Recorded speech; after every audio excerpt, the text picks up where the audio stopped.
Good afternoon, Matadors. This is Aiden Hinojos. And I'm Danny Robles. There's been a ton of sporting events going on in the world, both national and local. So we'll start with a look at the NFL free agency and some key takeaways from this year's combine.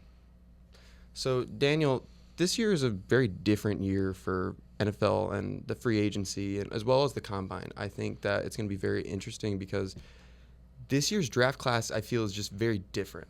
I don't think that there's a lot of highlight quarterbacks. I think there's a lot of elite skill players, especially at like the safety position, receiver. However, the quarterback class just isn't as strong this year. I don't know. Yeah. I just think that Mendoza's kind of the key guy. He's the guy. Yeah, I think he is just a solo guy. I mean, obviously, like you said, when it comes to skill positions, we have like Jeremiah Love, for example. I think he's one of the top guys coming out of Notre Dame. But I mean, like I can't really think of anything out of like quarterbacks.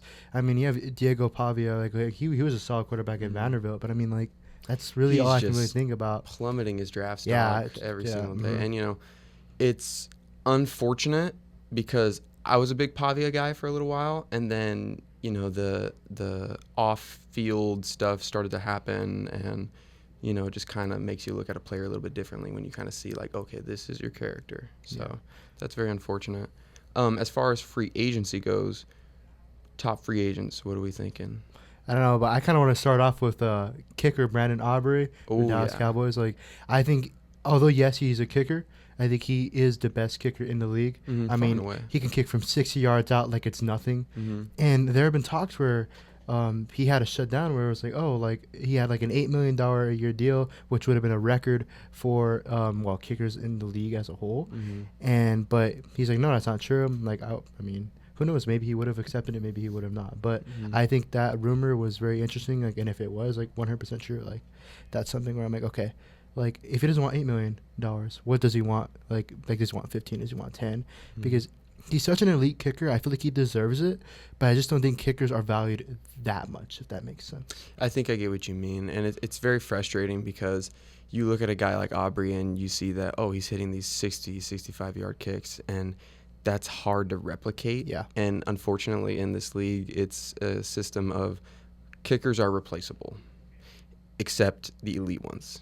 Once you find that guy, it's like you kind of got to keep him.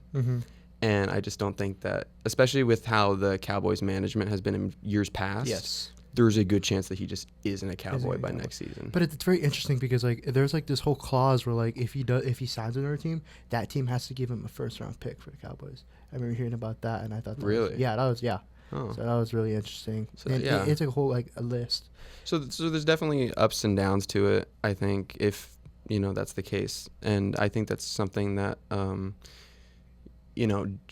Jerry Jones being GM should probably think about, especially with how many people are big Aubrey fans now. Like, exactly. I've never seen so much love for a kicker outside of like when Justin Tucker was playing before all the off-field even stuff. Adam Vinatieri. When he was with the Patriots. So that's gonna be a very interesting situation to look into throughout the offseason. See how that happens. I also want to kind of talk about Malik Willis as well. I mean, yes, he's a backup quarterback for Jordan Love for the Packers, but in the games that he played, he just looked so good. He looked like he was comfortable, that he'd been there before, and I think that's something that a lot of teams are gonna look at and be like, okay, we kind of need that, whether he's a bridge quarterback or what. And honestly, he really shouldn't be a bridge quarterback. I think he could be a decent starter. For any team. And it was, I think, just the Packers' development as a whole. I mean, obviously, they have that whole, like, tree of, like, quarterback stars, Brett Favre, Aaron Rodgers, and now possibly Jordan Love as well, and in Malik Willis. Like, I think that was the best situation for him because when he was in Tennessee, he was solid. But, like, there wasn't really much that he can do. And, like, nowadays in Green Bay, it's, like, it helps him a lot. It's good to sit for a little bit, I think. I think that people look at these young quarterbacks and they think, okay, as soon as they're drafted, they got to start. Yeah. I could say the exact same thing for this year's draft class. I think that a lot of these guys need to sit. Yes. So that way 100%. They can learn because, like Ty Simpson out of Alabama. Yeah. He is young. He has, 1 year of full experience playing for Alabama. And he's been sitting behind guys for 3 years. So I think that's very important for whatever team that drafts him to sit him. I think it'd be, interesting to see who drafts him, but I think a highlight team that I would look at is probably someone like the Rams. They are in the hunt realistically for someone to take over when Matt Stafford decides to call it quits. So I think it's going to be very neat to see how the Rams go about this offseason, because it's one of those offseasons that are, you have your team, you have your elite team, you can definitely make a bowl run if you want to, but you got to start preparing for the future. Yeah, I agree. Another point I wanted to kind of talk about was Trent Williams. Yeah, that's a big one. He is having a contract dispute with the 49ers, and there's a possibility that he becomes a free agent in this cycle. And that is just tough if you're a Niners fan, because probably one of the best left tackles to ever do it. Yeah, and even when he was with the Commanders as well, he was really good. He was a Pro Bowler. But I think he's getting a little bit older. I think maybe that's why the Niners are kind of like negotiating those talks. Mm-hmm. Maybe they're like, okay, you're getting older. You're still a great left tackle, but it's like, I don't know how his production went in terms of that, but it could be kind of shifting up and down. Yeah, and it's tough to make a decision like that, especially because he's getting older. Mm-hmm. And I think that, I guess the best way to put it is, do you give him not less money, but like kind of negate how much guaranteed money there is because he's older? I think so. Or do you give him more but less bonus? I think what you said the first time, that was a great deal, because, I mean, like I said, he's getting older, but also it kind of shows like, hey, like, we like you, we want you to be here, but like we can't because, well, it's business is business. Mm-hmm. So, yeah, that's going to be very interesting to watch throughout the offseason. And especially with the Combine, there's going to be a lot of talent at tackle, I think, coming up. There's a couple of Utah tackles in there, some Alabama tackles, Georgia. Utah linebacker.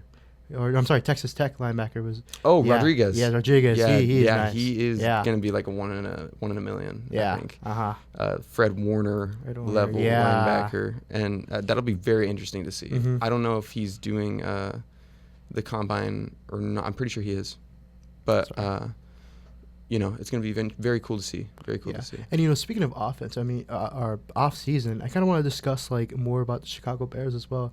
I mean, we've heard that little buzz where it's like, okay, they're going to move to Northwest Indiana. Mm-hmm. Like, kind of let's talk about that. Of course, like, what do you think about that? Yeah, I think that's a very, very tough move. I think that, being in Chicago for a lot of people, being a Chicago fan all your life, and going to Soldier Field for what feels like forever, that's a big move for an organization and also for a fan base. Mm-hmm.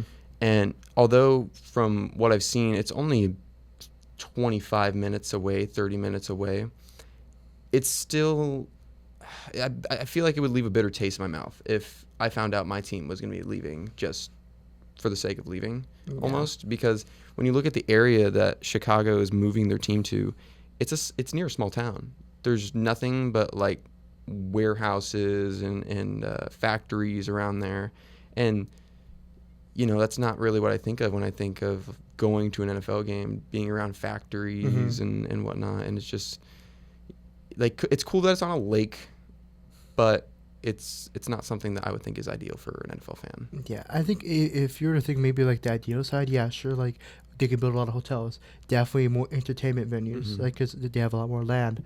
I mean, it's a smart town. You can look at that perspective, but at the same time, it's like, you got to think about the culture. I mean, the Bears have been there at Soldier Field for over 100 years. And I think that's just insane to think about. And if you take that away, you take away the history, you take away the culture, and then I wouldn't be surprised if some of the fan bases are like, no, I mean, I don't want to drive 20, 30 minutes. I'd rather be in downtown, or I'd rather be somewhere where even Arlington Heights, where that was like something that they're considering, and they bought that plot of land. So now it's like, okay, now what are you going to do with it? Yeah, exactly. Yeah. And, I think there's a lot of socioeconomic stuff that can go into it, and that's very good for a small town like that, because you look at a team like the Bears moving there, and it just boosts your economy in a lot of different ways, but also brings in a lot of new people, brings in a lot of different identities. And I think that could be either really, really good thing for the town, or it could kind of change the way the culture is. Yeah. Especially because when you're in a town like that, that's in like factories and in an industry like that, that's a hardworking town. They're very, it's going to be probably fairly blue collar, like going to work at like 4 a.m. Imagine you go to work at 4 a.m. and there's NFL fans there on a Sunday. Traffic as well. Yeah. Like, so it could be good, it could be bad. We'll have to see what happens. Exactly. Mm-hmm. And, I always loved the idea of a new stadium. I think the Commanders' new stadium is awesome. It looks beautiful. Super cool. But then again, you have to see how these other teams are going to do it. Yeah. So. Yeah. And now I kind of want to move more locally as well within CSUN Matadors basketball team, men's basketball. They're on an 8-game win streak. Mm-hmm. And all they really need to do is win these last 3 games that they have. And they could potentially be the number 1 seed in the Big West Conference. Mm-hmm. And that's just huge. Yeah. I think, Irvine is definitely their toughest competitor right now. Mm-hmm. And I think that, going into the game against Irvine, you got to kind of be like how do we win this, I guess, and what does Irvine do that we can kind of exploit? Mm-hmm. And because I can't give my 2 cents too much because I'm not a player, but I think that it'd be very cool to see them get into March Madness and have that opportunity as a CSUN student. And I think they can make a run in the Big West tournament. Obviously, March Madness, whole different level, but it's also one of those things where you also said earlier where it's like we just have to see. And I think Cinderella run like that would kind of reshape college basketball as a whole, because we know how it's been with NIL. Yep. How NIL is kind of it has its good, it also has its bads as well.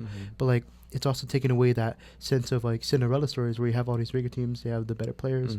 So that can be a conversation on that. Yeah, and I think that when it comes to Cinderella story, I think that if the Matadors do end up getting to March Madness, right, it's a thing of once you get there, now people are going to know you. Yeah. Like JMU when they got into college football playoffs. Exactly. They're not going far because in college football, there's no Cinderella stories there. But now people know who JMU are. And so I think that'd be a really good thing for CSUN and, in general, just to kind of everyone see oh yeah, these guys are the real deal. They can compete. Yeah. So I think that'd be really cool. And I think that they have the heart for it too. I think. Oh yeah, for sure. I definitely think so. And you go to the games, you see the environment and how much support they're getting from the community. It's very cool to see. I love seeing that. The school come together like that. That's very awesome. So we'll see what happens, but I think it's going to be a cool thing to witness. Yeah, I think it'll be very fun. Hopefully. Especially if they make March Madness. Yeah. That'd be crazy. The school would be lit. Oh, yeah. It'd be super fun. I think we'd have a lot of people show up. Yeah. Well, I think that's all the time we got for you this week, Matadors. Yeah. Thanks for watching, guys.